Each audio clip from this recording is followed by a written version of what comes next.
Beijo, amiga! Fala sério, né? A velhinha, só. O que foi que você pediu? Colágeno. Pedi colágeno. Sexa tá chegando agora no dia 11 de dezembro nos cinemas. Eu tô com a Glória Pires aqui, que é diretora e estrela do filme, para bater um papo comigo a respeito desse belo novo trabalho. Glória, muito obrigado por bater um papo conosco e Eu parabéns que pelo filme. agradeço.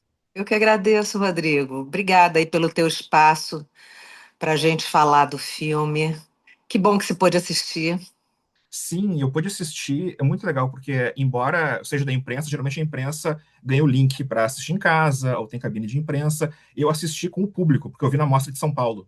Ah, Então foi muito legal porque eu pude ouvir as reações das pessoas, pude ouvir as risadas, eu pude ouvir as piadas que funcionavam. Então isso é muito legal também poder ver. E uma coisa muito legal que eu vou dividir contigo. Eu ouvi as pessoas comentando atrás de mim quando acabou o filme. Tinha um casal de. Devia ser mais ou menos os sexas também, assim, 60 e sei. tantos anos. E a esposa falando pro marido: Olha só, viu como nós mulheres levamos tudo nas costas? E daí o marido falou: Não, mas o homem também sofre. E começaram a conversar Ah, saindo do cinema. E eu pensei assim, que ótimo isso para um filme sim, que, claro, quer ser popular e quer ser também, quer entrar junto com o público, ter esse tipo de discussão no final, né? Que as pessoas sem conversem sobre isso. dúvida. Sem dúvida. Isso é. E sabe o que que é incrível, Rodrigo? Que, claro, todo mundo quer acertar, né? Todo mundo quer fazer o melhor, todo mundo quer entregar uma obra que se comunique com o público. Mas a gente não tem muito um mapa, né? Tem os parâmetros que a gente vai seguindo no que dá certo, né? Mas é algo que é um pouco fora do controle, a forma como o público lê aquela história, como ele recebe, né? Aonde aquilo toca, né? E puxa, isso tem feito um bem, sabe, para gente que fez o filme, para mim, que é a minha estreia. Eu tinha uma certa expectativa, claro, de como as pessoas iriam receber isso, né? Sem eu nunca ter tido uma experiência prévia. Como é que como é que esse pacote ia se apresentar, né? E eu tô mega feliz com esse resultado das pessoas saírem da sessão e levarem o filme com elas, trazerem para suas vidas. Será que eu faço isso? Será que eu sou assim? Né? Se reconhecer aí é muito bacana. Está sendo incrível, está sendo incrível. E o filme ele trata de questões que são muito caras para as pessoas que têm mais de 60 ou às vezes menos também. Porque tem Sim. dependência financeira, tem Uhum. a carência afetiva, aquelas neuras que as pessoas têm também, né? Que, será que eu sou bem aceita? Será que não vou ser pelos amigos, do Uhum. namorado? Tem várias coisas que eu acho que as pessoas conseguem se comunicar. Então eu queria que tu falasse um pouquinho a respeito disso também, de na hora de ver o roteiro do Guilherme também, né? Como é que foi isso, né? De poder buscar essas questões e colocar dentro do filme. O Guilherme, ele teve essa sacada genial, inclusive o título, né? É Esse ótimo. título para mim é um golaço. E ele me contou que teve essa ideia numa conversa na praia com a Cissa Guimarães. E ele escreveu originalmente como uma peça para a Cissa. Quando veio a pandemia, a produtora de elenco, que é muito amiga do Gui, a Vanessa Veiga, que foi quem me enviou o roteiro, é, ela sugeriu que ele transformasse essa história, que naquela época estava começando a surgir forte, a coisa do etarismo, né? E sugeriu que ele transformasse no roteiro. E ele fez um argumento, e foi esse argumento que eu li. Não era ainda um roteiro, era um argumento que eu gostei muito, porque essa personagem é um presente, né? E eu estar disponível para poder realizá-la foi o melhor dos mundos. Veio como um presentão para mim. Eu tinha acabado de filmar Vovó Ninja, que é, né, um oposto disso. É uma avó também, fora dos padrões, mas passa por outras discussões, né? E aí eu fiquei encantada. Falei para a Pini, a empresária, eu falei, Pini, eu quero fazer. Aí fiquei lendo o roteiro, tal, aí ele já tinha feito um primeiro tratamento, me mandou, eu li e falei, agora, ultimamente, desde A Suspeita, 2017, se não me engano, é que eu me envolvo também como produtora nos projetos que eu faço. Já tinha também uma experiência de colaborar nos roteiros. E aí eu falei, olha, eu quero sim fazer essa personagem, mas eu quero também coproduzir e tal. Quero mexer umas coisinhas do roteiro, porque, querendo ou não, com todo o talento e com toda a visão e com toda a generosidade e proatividade do Guilherme, ele é um homem, é um jovem homem, né? Então, a percepção da vida, do que acontece num período de 60 anos na vida de uma mulher, ele não tinha como ter. Então, aí, Bianca e eu entramos e começamos a trazer essas questões mais femininas, né? Os diálogos também, muita coisa do que era original ficou, muitas piadas ficaram, mas a gente tirou muitas coisas também, porque é, eu me considero, né? Eu sou uma cria das telenovelas. Só que eu sou de uma época em que eu tive a oportunidade, a sorte de trabalhar com Daniel Filho, com Denis Carvalho, que sempre foram diretores. Denis é cria do Daniel, diretores que se preocuparam muito com a verdade cênica, com a verdade das personagens, né? Não passar um fato ou uma piada acima do lugar do real. Então, essa construção toda foi feita a seis mãos, com muita generosidade do Guilherme. Eu não conheço, até hoje, nunca tinha trabalhado com um autor que tivesse tanta abertura, que acolhesse, que tivesse essa escuta, sabe? Tudo que a gente propunha, ele ia, trabalhava e trazia coisa melhor ainda, sabe? Então, é, até esqueci o que que era que a gente estava falando, que eu entrei aí por Mas é esse sobre o roteiro caminho. mesmo. Sobre o Sobre o roteiro roteiro mesmo. mesmo, né? E é uma coisa que eu acho muito legal também. O filme ele tem um sabor de comédia francesa e italiana, que são países que eles acho que trabalham muito bem a comédia com personagens maduros. Porque, infelizmente, no Brasil, Estados Unidos, a gente não tem tantas comédias românticas com uma protagonista madura. Não, não Não tem, existe né? isso. Eu nunca E vi. Eu exatamente. nunca... Então, sabe, é muito legal poder ver isso no Brasil e um filme que se comunica, como eu disse antes, né? Então, é legal ter esse sabor francês e italiano, mas ouvindo o nosso sotaque brasileiro, né? Ouvindo nossa língua, né? Então, acho que queria que tu falasse um pouquinho isso sobre se teve alguma inspiração italiana, francesa. Eu não sei se tu curte muito cinema dos dois países, Sim, mas o eu acho uma cinema delícia ver isso. europeu, ele tem essa... Talvez porque na Europa, de forma geral, o idoso, ele não é totalmente invisibilizado, como acontece, né? Brasil, Estados Unidos, tem um olhar muito voltado para a juventude, né? E na Europa, não. Na Europa, os velhos são autônomos. Quando eu morei em Paris, uma vez eu fui ajudar uma senhorinha com umas sacolas, ela brigou comigo. Então, tem esse lugar que a gente queria sim trazer. Primeiro, porque é muito comum. Por que que a gente bateu tanto nessa tecla de procurar embasamento na realidade? Porque é, você trazer uma história onde uma mulher mais velha vai ficar com um homem mais novo aqui no Brasil, acontece muito. Eu conheço, eu tenho amigas que são casadas há muito tempo com homens mais jovens.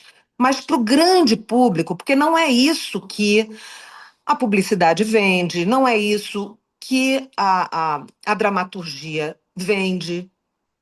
Né? A gente vê muito o idoso num lugar de autodepreciação, um humor autodepreciativo, né? Então, a gente queria cuidar muito desses detalhes para que a história não perdesse a ligação com o real. para que justamente quem estivesse assistindo pudesse embarcar nesse drama humano.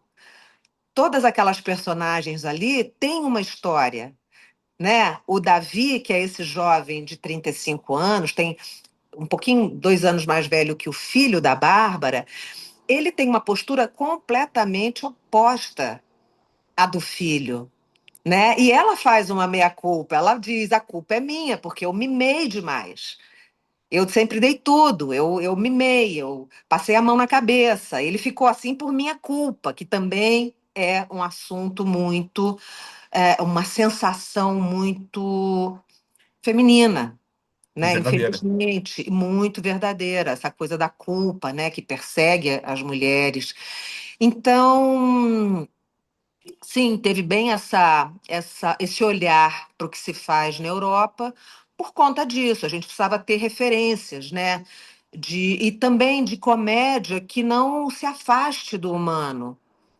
Porque quando você faz eu me lembro quando nós fomos fazer a Partilha, que foi uma peça de enorme, estrondoso sucesso das quatro irmãs, né, que estavam enterrando a mãe e iam partilhar os bens. É, eu me lembro de um questionamento que o Daniel fez, que era que isso ficou para mim, sabe? No teatro, como é um espaço onde tudo. Você entra no teatro, você está pronto para tudo, né? Tudo é possível. Então ele dizia: ali é um velório. Como fazer num velório onde essas filhas estão enterrando, velando a mãe, como fazer graça nesse lugar? Porque no teatro, se você colocar ali uma caixinha de fósforo e todo mundo concordar que ali é um caixão, tá tudo certo. Mas o cinema, ele vai num outro lugar, né? Ainda mais para gente que tem essa proximidade com a novela, que é é uma outra fala também, né? Então isso ficou muito forte para mim, não perder, não fazer graça pela graça. A gente tirou muitas piadas que eram ótimas, mas que traziam esse afastamento. Em algum momento parecia que abria um parênteses para fazer graça, sabe? Então não era esse o foco principal. Uma comédia doce, uma comédia com sutilezas, né? Onde não houve essa obrigatoriedade de ter sempre uma gargalhada.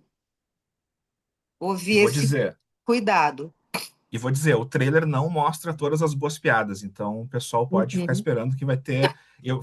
Quando vi o trailer, eu pensei, espero que não mostre as melhores piadas, e não mostrar as melhores piadas do trailer. Então, o pessoal vai ter boas surpresas na sessão. E foi legal, Glória, você falar sobre a partilha também, porque esse ano são 30 anos da chamada retomada do cinema brasileiro. Você está estreando como Uhum. diretora nesse ano, e Uhum. você, em 95, estrelou o Quatrilho, que foi um grande sucesso. Então, você também carrega isso.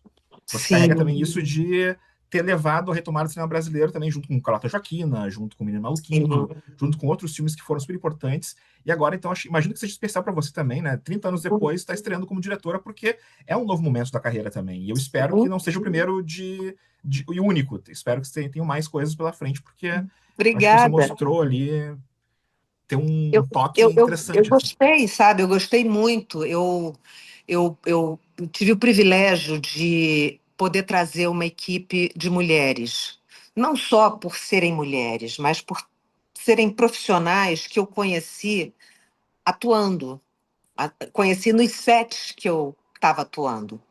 Né? Helena Gastal, eu fiz inúmeras novelas com ela, nossa figurinista maravilhosa. A minha diretora de fotografia, Kika Cunha, que foi premiada em Gramado com Pérola. Eu já tinha feito inúmeros filmes do Daniel que ela participou, a Silvinha, operadora de câmera, enfim, Mima Mizukami, a nossa caracterizadora, que dá um show com aquela lace, né? A minha lace e a lace da Isabel. A Isabel também usa uma lace. A Então, Isabel tá deliciosa esse filme. Que uma amizade divertida que vocês têm no filme. sim, a gente tem mesmo uma amizade de mais de 30 anos. Mas a Isabel, então teve assim, foi um filme, foi um momento catártico para mim, porque eu tive esse privilégio de trazer essas mulheres que foram sempre referência para mim. Porque antigamente, eu não sei a tua idade, você deve ter uns 40. 42. Então, há 40 anos atrás era bem difícil você ver um set com muitas mulheres. Em geral, você via mulher no figurino, na caracterização, na direção de arte, mas era raro ter uma mulher operando câmera, operando o som, no set de forma geral, assim, controlando o set, sabe? Era uma coisa muito limitada. E elas me chamaram a atenção. Isso foi um prazer para mim poder trazer essas mulheres, de alguma forma, homenageá-las também pelo trabalho que elas sempre vêm entregando ao longo dos anos. E a gente sabe que a equipe ainda não é uma parte tão valorizada, né, do audiovisual, o que é uma pena, porque e é uma grande injustiça, porque se você tem uma equipe que está ao seu lado, que está ao lado do projeto, você tem o melhor set do mundo. E foi isso que a gente teve. Então eu tive o privilégio de poder trazer os meus amigos, pessoas com quem eu já tinha trabalhado e amigos que eu nunca tinha trabalhado. Tipo, Eric Johnson, meu irmão de uma vida, que nunca nem tinha feito cinema. E ele sempre me desafiava. Você é doida de fazer cinema, ter que ficar parada naquela marca lá? Antes era assim, né? Era difícil fazer o foco, você precisava respeitar. E aí eu falava, Eric, quando eu fizer o meu filme, você vai estar nele. E aí foi assim, numa personagem linda, completamente diferente do que a gente vê, conhece o Eri fazendo, né? Esse artista fantástico. A Isabel, minha amiga de mais de 30 anos, com quem eu nunca havia trabalhado. Não dá pra acreditar. Né? E uma artista que, em geral, faz papéis mais densos, faz dramas, né? Faz muito bem, também premiadíssima, mas não tinha tido essa oportunidade de mostrar essa característica solar que ela tem naturalmente. Tiago, com quem eu já tinha trabalhado numa novela há 10 anos atrás, mas que foi uma um parceiro assim maravilhoso, talhado para essa personagem. Não foi proposital. A personagem não tem a mesma idade dele propositalmente, foi o acaso, já estava escrito assim. E na hora eu pensei no Tiago. E Danilo Mesquita, meu filho querido, que já foi meu filho em Éramos Seis, uma pessoa incrível, talentosíssima. Então, assim, fui muito privilegiada de receber essa personagem a essa altura da minha vida. É, é um filme, é um trabalho bem catártico para mim, sabe? Eu pude trazer muitas camadas, muitas experiências que eu tive na vida e juntar muitos desejos para realizar esse filme. Que massa. Glória, eu podia conversar contigo umas 3 horas, com certeza, mas Vamos fazer infelizmente numa outra oportunidade. é, vamos bater mais um papo depois. Mas eu Vamos. queria que tu convidasse, por favor, nossos espectadores aqui para assistirem a Sexa nos cinemas. A gente sempre fala aqui na Almanac 21 que cinema brasileiro é super importante que a pessoa assista no primeiro final de semana para que o Ai, filme que continue bom. mais tempo em cartaz. Muito bom você falar isso, porque realmente é um tempo muito curto, né? E esse primeiro final de semana é fundamental para definir que carreira o filme vai ter nas salas de cinema, né? Que é o melhor lugar sempre para assistir filme, né? Então, galera que está aqui nos acompanhando no Almanac 21, dia 11 de dezembro, Sexa estará nos cinemas e é fundamental que as pessoas vão ao cinema logo nessa primeira semana. Muito obrigada pelo espaço, viu, Rodrigo? Eu adorei. Eu adorei mais ainda. Muito Vamos obrigado, viu? repetir. Vamos lá. Valeu, Beijo. beijão.